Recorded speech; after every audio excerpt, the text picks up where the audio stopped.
people, my name is Varsha Chandrakar and I have recently cleared NEET and today I am showing you all about my room. So let's start from the first corner. Okay तो आपको पता ही होगा कि ऐसा NEET aspirant का room बहुत ज्यादा ऐसे क्लमजी होता है, जस्ट लाइक मेरा भी ऐसा ही कोई रूम है. तो let's start from the first corner. ये मैंने ऐसे किंगडम ऑफ क्लासिफिकेशन के बारे में चिपका के रखा था और मतलब ये मैं वीडियो इसलिए बना रही हूँ ताकि मैं ये सबको ना दिखा सकूँ, because this all charts are too much nostalgic and like मेरे बहुत सारे मेमोरीज इस चार्ट्स में छुपे हुए हैं, बिकॉज वो 3 साल की मेहनत सब इन चार्ट्स पे ही डिटरमाइन थी. तो ठीक है, यहाँ से स्टार्ट करते हैं. ये किंगडम ऑफ क्लासिफिकेशन के वो चार्ट था, क्योंकि मतलब मैं वो सारे चार्ट्स लगाती थी जो क्वेश्चंस मेरे गलत हो जाते थे. You see this. अगर आपको ये चार्ट्स चाहिए तो आप मेरे टेलीग्राम चैनल पे विजिट कर सकते हो. It is named for Varsha's venue. Okay so यहाँ पे मैंने वो सब चीजें लिख के रखी थी जो मतलब कि जो मेरे को याद नहीं रहता था. जैसे कि ये जो इलेक्ट्रोकेमिकल की सीरीज है ना, आपको भी पता होगा, जो हमें यूजुअली याद नहीं रहता. तो उसका एक ट्रिक था, लाइक लीपो कैसो मैग एलुजन क्रो फे कै नीति है क्यों आयो सीमर ब्रो क्लो ग्लो फ्लो. इस तरीके से मुझे याद रहता था और ये मतलब बहुत ज्यादा हेल्प किया. इवन इस साल तो नीट में से एक क्वेश्चन भी आया था इससे ऊपर. उसके बाद ये नेक्स्ट चार्ट है पूरा aldehyde ketone and carboxylic acid, जिसमें एक ही चार्ट में पूरा चैप्टर, मतलब आपको पता है कि वो कितना बड़ा चैप्टर था, राइट. तो ये पूरा चैप्टर बस एक ही चार्ट में था और इससे भी एक बार शायद टेस्ट में क्वेश्चन गलत हुआ था, तो मैंने इसको ऐसे लगाया था. अभी मैं इसको भी निकाल रही हूँ, मुझे बहुत अच्छा लग रहा है इसको निकाल के. मतलब हाँ, थोड़ा नॉस्टैल्जिक भी लग रहा है कि ओह माय गॉड, ये सारे चार्ट फाइनली निकल रहे हैं. एंड फाइनली जो ये टैग था नीट एस्पायरेंट होने का, वो हट रहा है जिंदगी से सच में. Aldehyde ketone. इसके बाद अब हम आते हैं इनऑर्गेनिक के रिएक्शन में. तो आप लोग इसमें देख सकते हैं कि सारे इनऑर्गेनिक के जितने भी रिएक्शन है वो सिर्फ एक पेज में कंपाइल थे. मतलब आपको भी पता है ना कि इनऑर्गेनिक कितना बड़ा टॉपिक है, उसके बावजूद ऐसा पूरा रिएक्शन एक ही टॉपिक में एक ही पेज में कंपाइल करना, तो वो सब. फाइनली मैं ये इनऑर्गेनिक के सारे रिएक्शन निकाल रही हूँ, क्योंकि आफ्टर ऑल हम लोग को ये सब पढ़ने की कोई जरूरत नहीं पड़ेगी. एंड एमबीबीएस के फर्स्ट ईयर में तो बायोकेमिस्ट्री होता है वैसे, बट उसमें भी ये इनऑर्गेनिक के रिएक्शन तो बिल्कुल काम नहीं आएंगे. So guys see inorganic के सारे reaction in just one page. Okay, so यहाँ पे अब हम आते हैं ये रूट और स्टेम के मॉडिफिकेशन वाले पार्ट में.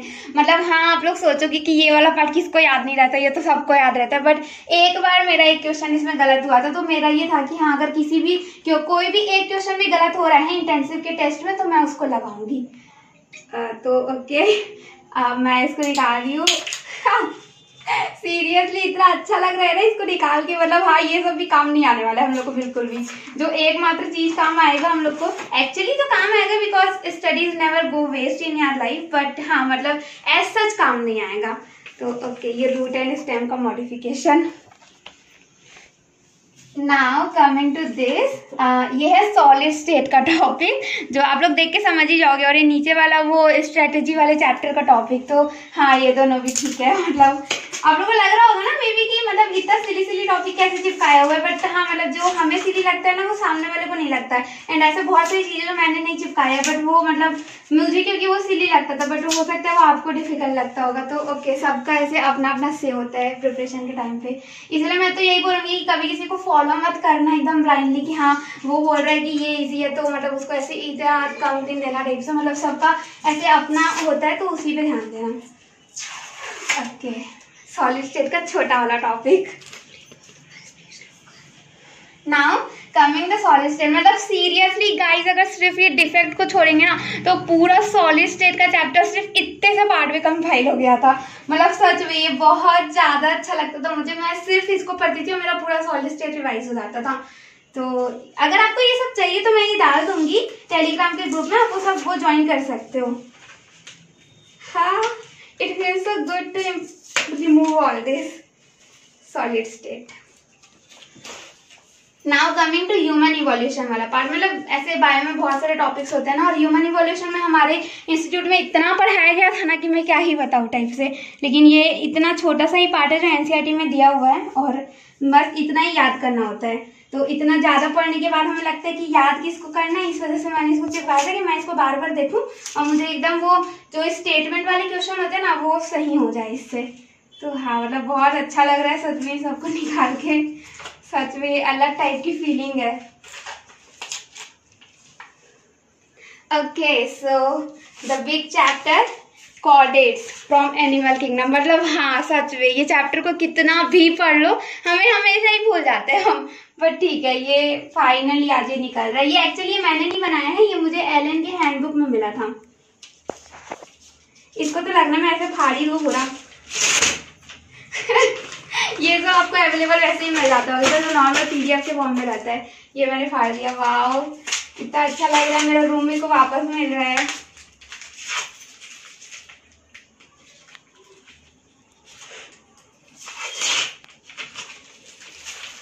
नाउ कमिंग टू मॉर्फोलॉजी का फैमिली वाला पोर्शन। मतलब हाँ ऑल्दो मैं ये नहीं बोलूंगी कि ये सारे इंपॉर्टेंट था, लेकिन कुछ कुछ चीजें थी जो इसमें इंपॉर्टेंट थी, जो मैं एक बार ऐसे रीड कर लेती थी। ये मैंने 11th में लगाया था, तो 11th में हमें लगता है ना कि हाँ हम बहुत सारा प्रिपेयर करेंगे, बहुत सारा पढ़ेंगे करके, तो बस वही सोच के लगाया था। लेकिन हाँ ये मतलब उतना काम का नहीं था।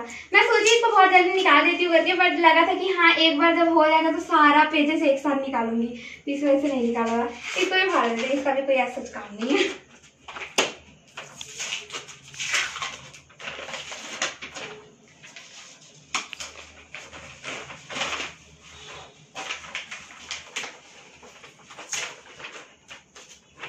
Morphology. Now coming to protista from biological classification. ये भी एक काफ़ी इंपॉर्टेंट टॉपिक है, जो छोटा सा टॉपिक हमें एनसीईआरटी में लगता है 2 पेज का, बड़ी इंपॉर्टेंट है। तो हाँ ठीक है मैं इसको ऐसे निकाल रही हूँ। और ये सब टॉपिक्स ना मैंने तरुण सर से प्रिपेयर किए। तरुण सर तो ऑब्वियसली आप सब जानते ही होंगे, फिजिक्स वाला के थ्रू तरुण सर। वाओ हाँ protista. Now comes organic chemistry. Although organic chemistry का एक और चार्ट है जिसको मैं दिखाऊंगी तो आप लोग शॉक हो जाओगे, बट हाँ मतलब ठीक है। ये वो सारे न्यूक्लियोफिलस की सब्स्टिट्यूशन रिएक्शन और एलिमिनेशन रिएक्शन का चार्ट था, एक छोटे सा चार्ट जिससे बहुत सारे क्वेश्चन सॉल्व होते थे। वाह यार सीरियसली क्या दिन था वो भी। मतलब सच में सुबह उठ के ना ऐसे दूध पीते थे, और दूध पीते ये सबको ऐसे रिवाइज करते रहते थे, बहुत अच्छा लगता था। ओके ना ये प्लांट ग्रोथ हार्मोन का चार्ट है, जो ऐसा मुझे जरूरत नहीं पड़ा था, लेकिन जो ऊपर का जो छोटा टॉपिक है ना वो मतलब काम का था, तो ठीक है इसको भी।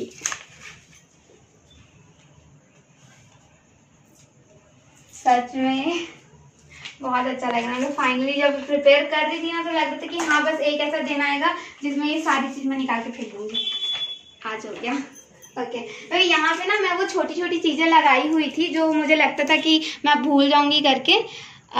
जैसे अभी मैं इसमें से क्या, हाँ जैसे ये हाइपोहेलस हेलिक पर हेलिक, ये उसका टॉपिक वो था इनऑर्गेनिक का, और ये छोटा वाला टॉपिक ये सेमीकंडक्टर का था, और ये तो पूरा मैकेनिक्स का था। मतलब ये वो चीज़ें हैं जो मेरे गलत हो जाते थे या फिर मुझे एकदम अच्छे से याद रखना चाहिए था। और हाँ जैसे ये एंजाइम का pH 5 to 7 होता है, जबकि 7 to 9 में गलत हुए थे, जैसे कि ये डायसोनियम का इलेक्ट्रॉन ऐसे मतलब वो वाला, और मतलब बहुत सारी चीजें जो ऐसे हमेशा गलत हो जाती थी, तो उसको मैं यहाँ पे ऐसे लिख लेती थी ताकि मुझे मतलब वो ऐसे दिखते रहे। जैसे एक तो क्वेश्चन जो गलत हुआ था कि डायपोल मोमेंट CH3Cl का ज्यादा होता है CH3F से, ये मतलब मेरा 3-4 बार गलत हो गया था, तो उसको मैंने लिखा था। ये अब ये जो छोटे छोटे चार्ट्स है ना, ये मैं अपने लाइब्रेरी में चिपका के रखी हुई थी। ओके तो ये तो मेरा वो था कि हाँ मेरा टू डू लिस्ट है। और ये ना कॉकरोच प्लाज्मोडियम का रिप्रोडक्शन छोटू सा। उसके बाद यहाँ पे हम आते हैं, ये तो ऑब्वियसली सारे बच्चे जानते होंगे, मतलब कोई पढ़ाओ या ना पढ़ाओ ये तो जानेगा ही, क्योंकि एनसीईआरटी में बन के दिया हुआ है। Okay taking out the most difficult chapter respiration.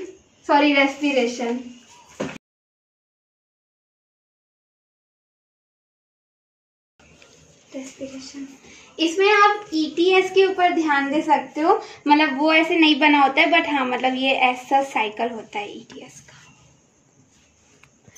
उसके बाद है ये नॉर्मल इवोल्यूशन, मतलब नीचे ह्यूमन इवोल्यूशन लगाया था, ऊपर में evolution, brief account of evolution.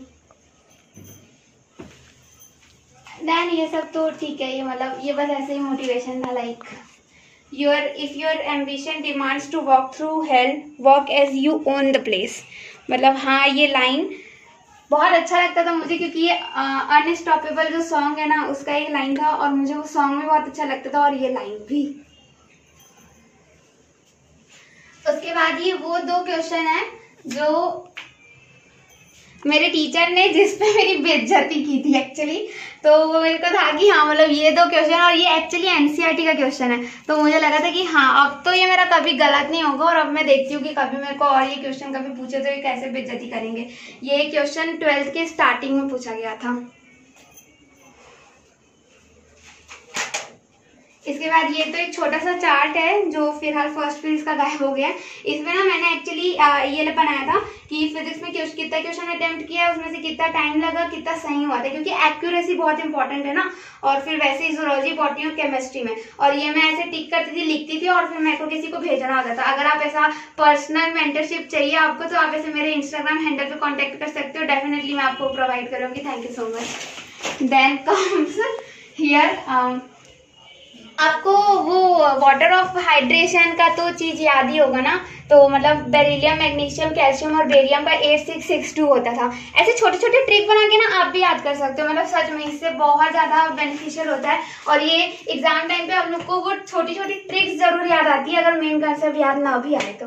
तो ये छोटा सा चीज जो रेस्पिरेशन ब्रीदिंग एंड रेस्पिरेशन वाले चैप्टर में दिया था, आपको याद है वो जो कर्व बना हुआ था हीमोग्लोबिन वाला, वो ऐसे left shift and right shift. तो उसका ना मेरे को ऐसे मतलब एक ट्रिक याद था कि अगर हम H+ को ननंद माने, CO2 को माँ माने और टेम्परेचर को गर्मी माने, तो Hb मतलब पति, O2 मतलब पत्नी को छोड़ देता है अगर राइट, और छोड़ के राइट पोजीशन पे जाता है। मतलब ये है कि H+ CO2 को अगर छोड़ेगा तो वो राइट पोजीशन पे जाएगा। मतलब हाँ ठीक है, एक छोटा सा ट्रिक था जिस तरीके से मैं याद करती थी, क्योंकि ये वाला टॉपिक भी मेरा गलत होता था। ऑल्दो ये है नहीं हमारे सिलेबस में, बट क्योंकि इंस्टीट्यूशन के पेपर में आता था ना, और हम लोग को तो चाहिए होता था कि हम लोग ऐसे एकदम अच्छा वाला मार्क्स चाहिए, AIATS में हैशटैग टॉप करने था कि हम नीट में भी टॉप कर सके। अब मैं यहाँ पे निकालती हूँ ऑर्गेनिक केमिस्ट्री का क्वालिटेटिव एंड क्वांटिटेटिव एनालिसिस वाला पार्ट होता है ना वो। उसके बाद आप देख रहे होगे एक वो है एसिडिक स्ट्रेंथ का ऑर्डर। मतलब लिटरली गाइस ये इतना ज्यादा इंपॉर्टेंट है ना कि मैं क्या ही बताऊं। मतलब मैं लिटरली नहीं बता सकती कि ये कितना इंपॉर्टेंट है। उसके बाद +I -I का सीरीज तो सबको पता ही होता है, +M -M का भी सीरीज पता ही होता है। तो ये मतलब बेसिक है ऑर्गेनिक केमिस्ट्री का, इससे आपका लगभग सारा ऑर्गेनिक केमिस्ट्री सॉल्व हो जाएगा। इसके बाद इलेक्ट्रोकेमिस्ट्री तो मैं इससे याद नहीं की थी, उसी से याद की थी जो मैंने पहले बताया। उसके बाद है ये विटामिन का लिस्ट, हाँ जो हमें याद करना चाहिए। ये मेरा 12th में एक तो क्वेश्चन बोर्ड एग्जाम में गलत हुआ था। मेरा 12th में 98 मार्क्स आया था ना केमिस्ट्री में, तो मैं एक ही क्वेश्चन गलत हुआ था कि B6 से कौन सा डिसीज होता है, वो गलत हो गया था। फिर ये क्रोमोसोम नंबर वाला है, हाँ इससे भी कभी कभी गलत हो जाता है। तो ये वैसे ये छोटे छोटे है ना, ये मैंने अपने लाइब्रेरी में चिपका के रखे हुए थे। इसको एक साथ निकाल देते हैं। हाँ this is to much nostalgic. Okay तो ये एक ऐसी चीज है जो शायद आप लोग देख के डर सकते हो, इसलिए मैं इसको एक्सप्लेन नहीं करूंगी। ये मैं बस निकाल देती, नहीं मैं इसको निकालती भी नहीं हूँ, इसके ऊपर मैं डेफिनेटली एक नया वीडियो बना के पोस्ट करूंगी। ये एक्चुअली मैंने ना एक डाटा ऐसे बना के रखा था कि हाँ मतलब मेरे को ये सारी चीजें कंप्लीट करना है फॉर वन सिंगल चैप्टर। तो जब मैं इसको कंप्लीट करती थी तो मैं डेफिनेटली इसमें एक एक टिक लगाती थी, और ये टिक लगने के बाद मुझे बहुत ज्यादा सेटिस्फेक्शन मिलता था। इसको देखने के बाद मुझे सच में ऐसे लगा था कि हाँ मैंने सच में मेहनत की है। और डेफिनेटली बोलते हैं ना कि अगर मेहनत करते हो तो भगवान भी रिजल्ट देता ही है। तो इसके ऊपर मैं एक डेफिनेटली नया वीडियो बनाऊंगी, छोटा सा ही रहेगा तो ठीक है, इसको मैं अभी नहीं निकालती। ये है मिनरल न्यूट्रिशन का टॉपिक। एक्चुअली यहाँ पे थोड़ा सा सीपेज का प्रॉब्लम था, इस वजह से ये थोड़ा सा ऐसे लाइक वेटी टाइप्स हो गया है, बट ठीक है। मतलब मेन तो ये होता है ना कि हमें वो याद करना चाहिए, और एक्चुअली सारे रोल्स तो याद होते ही हैं हमें। तो अगर ये जब गायब भी हो गया था ना तो मैं इसको बस ऐसे रिवाइज कर लेती थी। ये तो वैसे हर कोई बना ही लेता है और ये चिपकाते भी हैं सब लोग, ठीक है। फाइनली इसको मैं ऐसे ही निकाल देती हूँ। हाँ कितना अच्छा लग रहा है गाइस सच में इसको निकाल के। Okay finally this is out. Okay so ये मेरा होममेड बोर्ड था। इसमें मैंने ऐसा शायद कुछ इंपॉर्टेंट नहीं चिपकाया था। हाँ ये ह्यूमन हेल्थ एंड डिसीज है जो मैं बायोमेंटर से निकाली थी। Thank you so much Geetendra sir. Okay तो इसको निकाल लेते हैं। ये काफ़ी अच्छी चीज़ थी, मतलब सच में इसमें वो हर एक क्वेश्चन ऐसे बन जाने के लायक इसमें दिया होता। बट हाँ मतलब इसकी ऐसा ज़रूरत नहीं पड़ती है कभी एग्ज़ाम में, तो ठीक है कोई बात नहीं। Human health and disease. Now this one of the most important motivation for me, ये मैंने लगा के रखा था टारगेट 700। मेरा ड्रीम कॉलेज मैमसी था तो इसलिए मैं इसको लगा के रखी थी। बोलते हैं ना कि अगर किसी चीज़ को आप एकदम शिद्दत से चाहते हो तो भगवान उसको दिलाता है, मतलब भले वो आज आपको मिला हो या ना मिला हो लेकिन वो कभी ना कभी तो आपको जरूर मिलेगा। तो या दिस इज टारगेट 700। उसके बाद ये छोटी छोटी चीज़ें जो बहुत ज़्यादा इंस्पायरिंग थी मेरे लिए, जैसे कि you are capable enough to do this. मुझे सच में ऐसा लगता है कि हाँ मैं लिखी हूँ, शिवा उसको सुन रहे हैं एंड डेफिनेटली शिवा मुझे वो देकर ही रहेंगे किसी भी तरीके से। फिर ये छोटे छोटे वो फॉर्मूले से जिससे क्वेश्चन गलत हुए थे, ये वो वाला टॉपिक था जो मैं भूल जाती थी, 1/√3 = 0.57 होता है करके, और एंगल ऑफ डिप का वैल्यू पॉजिटिव है तो नॉर्थ और नेगेटिव है तो साउथ, एंड ये वो मैग्नेटिज्म वाला टॉपिक। ओके उसके बाद ये तो ऐसे ही था। उसके बाद हाँ ये अगेन ये आशीष अरोड़ा सर के चैनल से निकाला था मैंने कि नीट के लिए कुछ ये इंपॉर्टेंट पॉइंट है, कैपेबिलिटी, डायरेक्शन, स्पीड और डेडिकेशन। उसके बाद ये आशीष सर का तकिया कलाम जो होता है कि time once gone is gone for एवर। गाइस सच में इस चीज़ को रिमेंबर करके रखना कि time once gone is gone for एवर। सच में ये टाइम बहुत ज़्यादा इंपॉर्टेंट है, टाइम को आप अभी खरीद नहीं सकते, तो मेहनत करो डेफिनेटली उसका फल मिलेगा। उसके बाद यहाँ पे मैंने एक बहुत इमोशनल लाइन लिखी हुई थी कि यू नो इस बार जहाँ होगा वहाँ जाना ही पड़ेगा। तो यार लास्ट समझ के अच्छे से करते हैं ना, जितना हो सकता है उतना करते हैं ताकि रिजल्ट के बाद हम अपने आप को फेस कर सके। सॉरी वो एक्चुअली उतना देख नहीं रहा है, बट हाँ मतलब ये सच में बहुत ज़्यादा वो था, मतलब मेरे लिए इम्पॉर्टेंट था, इम्पॉर्टेंट पेज जो मुझे हमेशा याद दिलाता था कि पूरा देते हैं जितना हो सकता है ना उतना। बाद ये है सरफेस केमिस्ट्री का वो टेबल जिससे बहुत सारे क्वेश्चन आते थे इंटेंसिव के टेस्ट सीरीज में और मेरे से हमेशा गलत होते थे। मतलब मैं इसको चिपका के रखी थी, मैं इसको हर दिन सुबह देखती थी, बट फिर भी ये चीज़ मुझे कभी याद ही नहीं हो पाया। उसके बाद ये है वो कॉलेज की लिस्ट जहाँ मुझे जाना था, उसके मार्क्स और उसके एक्सपेक्टेड रैंक जो लास्ट ईयर कट ऑफ हुई थी, और एम 2022 डेफिनेटली। मुझे सच में ऐसा लगता था कि हाँ शिवा सुन रहे हैं, मैंने लिखा भी था इवन कि trust me Shiva has beautiful plan set for you, doctor Varsha Chandrakar 700 will definitely come true.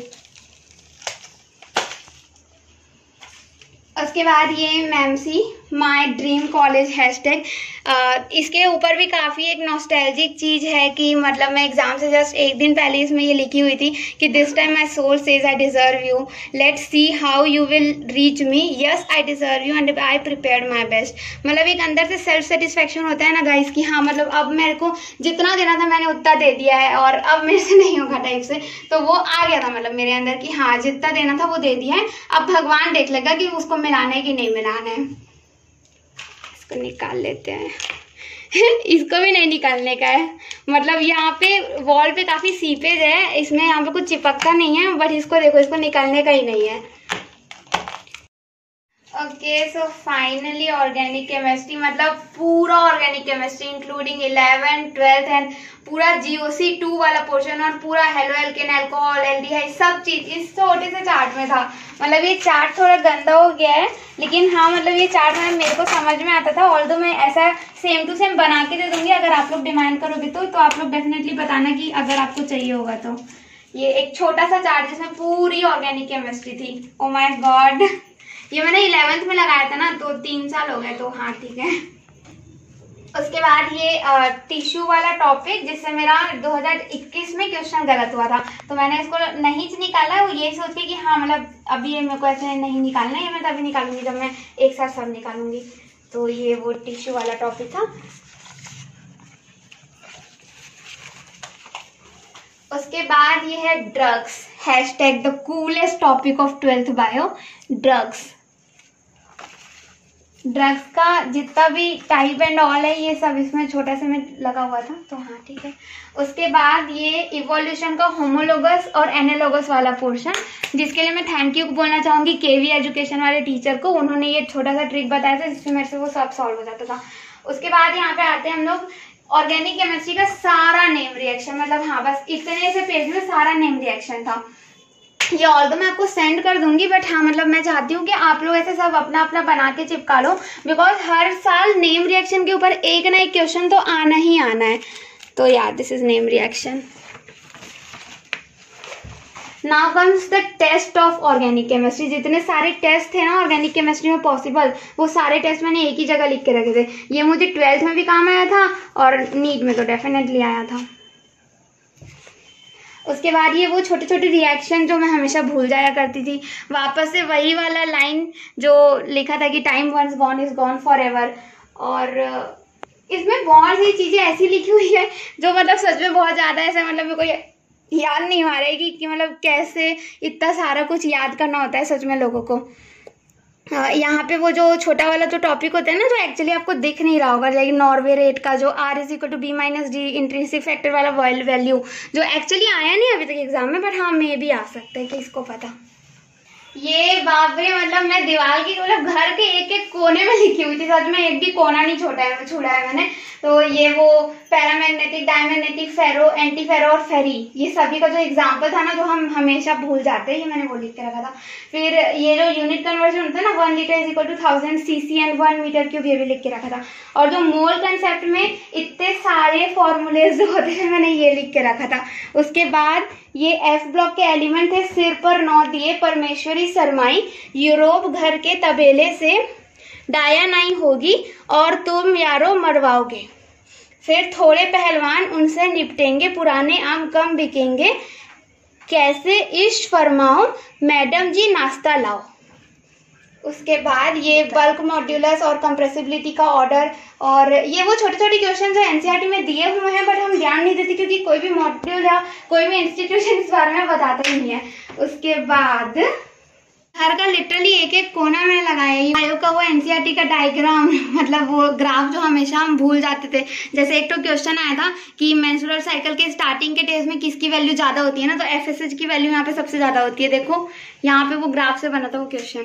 उसके बाद सेल्फ इंडक्शन के सारे फॉर्मूले जो मैं भूल जाती थी, बॉश प्रोसेस और रियो डी जेनेरियो जो 1992 में हुआ था। फिर ये एक छोटी सी चीज है जो मैंने लिख के रखा था जिससे मुझे बहुत मोटिवेशन मिलता था कि reason for all good is Shiva but for all bad और नेगेटिव इज यू। हम हमेशा अपने लाइफ में कुछ भी बुरी चीज के लिए ऐसे दूसरों को ब्लेम करते रहते हैं, बट हमेशा याद रखना यार कि जो भी बुरा होता है ना वो हमारी वजह से होता है, लेकिन जो भी अच्छा होता है ना वो भगवान करके देते हैं। उसके बाद ये छोटा सा टॉपिक जिससे बहुत सारे क्वेश्चन क्रैक हुए थे, नाइट्रोजन फिक्सेशन वाला, इसको मैं भेज दूंगी बाद में। फिर ये है वो ब्रीदिंग वाला चैप्टर का, और ये वो जेड वाले चैप्टर का, मतलब वो एसी का जो छोटा सा चार्ट, छोटा सा ग्राफ जिससे बहुत सारे क्वेश्चन सॉल्व होते थे। उसके बाद यहाँ पे भी बहुत सारी चीजें लगी हुई है, एंड ये मैं स्पेशली ऐसे बताना चाहूंगी, ये मैं थैंक यू बोलूंगी एमआर सर को। लाइक लिटरली वो फिजिक्स के भगवान है। अलग सर भी बेस्ट है लेकिन एमआर सर सच में भगवान है। ये एक छोटे से टेबल से हमारा रोटेशन, जो कि फिजिक्स का सबसे गंदा टॉपिक माना जाता है, मतलब सबसे जिससे लोग डरते हैं इतना ज्यादा, तो वो इससे सॉल्व हो जाता था। कोई भी इंसान जो एमआर सर के से पढ़ा है वो तो इससे जानता ही होगा। और डेफिनेटली अगर आप भी एमआर सर के वीडियो देखते हो, लेक्चर देखा है आपने, तो एक लाइक तो बनती ही है यार।